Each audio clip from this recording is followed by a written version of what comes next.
ఈ రోజు నుంచే పడిందండి మాకు ఎఫెక్టివ్ ఫస్ట్ రోజు నుంచే. దీనివల్ల ఆటో కార్మికులు ఇబ్బందులు మరి ఎవరికి చెప్పాలో మాకు కూడా అర్థం కాని పరిస్థితి వచ్చేసింది.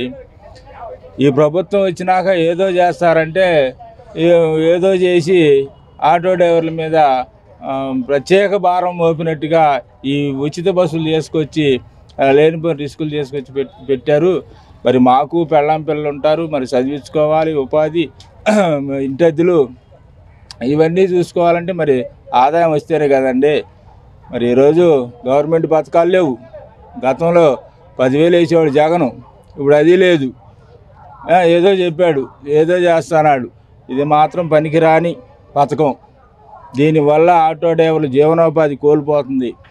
చంద్రబాబు నాయుడు ప్రభుత్వం వచ్చినాక ఓలా, ఊబర్, ర్యాపిడ్ వచ్చింది. చంద్రబాబు నాయుడు ప్రభుత్వం వచ్చినాక ఆటో కార్మికులు ఓలా, ఊబర్, ర్యాపిడ్ వల్ల అనేక ఇబ్బందులు పడుతున్నారు. 2014 రేటు ఈ రోజు కూడా అదే అమలు చేస్తున్నారు.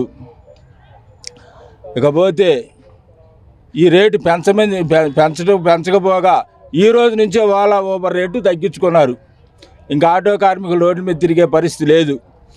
ఓలా, ఊబర్, ర్యాపిడ్ బంద్ చేసి ప్రత్యేక యాప్ గవర్నమెంట్ తరఫున ఒక యాప్ వదిలి మమ్మల్ని ఆదుకుంటే ఆటో డ్రైవర్లు ఏదో ఉపశమనం పొందుతాం. ఇది గమనంలో ఉంచుకోవాలి సీఎం చంద్రబాబు నాయుడు గారు. ఆటో డ్రైవర్తో మాట్లాడుతామన్నారు. ఈ మా నాదెండ్ల మనోహర్ గారు మీటింగ్ పెట్టమన్నారు నాయకులతో.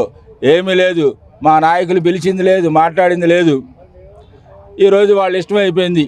మరి మమ్మల్ని మా బాధలు ఎవరికి చెప్పుకోవాలి, అది అర్థం కాని పరిస్థితి. మరి రవాణా మినిస్టరా, కుటుంబాల పరిస్థితి ఏంటి, ఎవరికి చెప్పుకోవాలి? రోడ్డును పడతారు, రేపు రోడ్డు మీదకి వచ్చేస్తాం, ఆటోలు పెట్టేస్తాం. ఏం జరిగిద్దో ప్రభుత్వం నిర్ణయించుకోవాలి.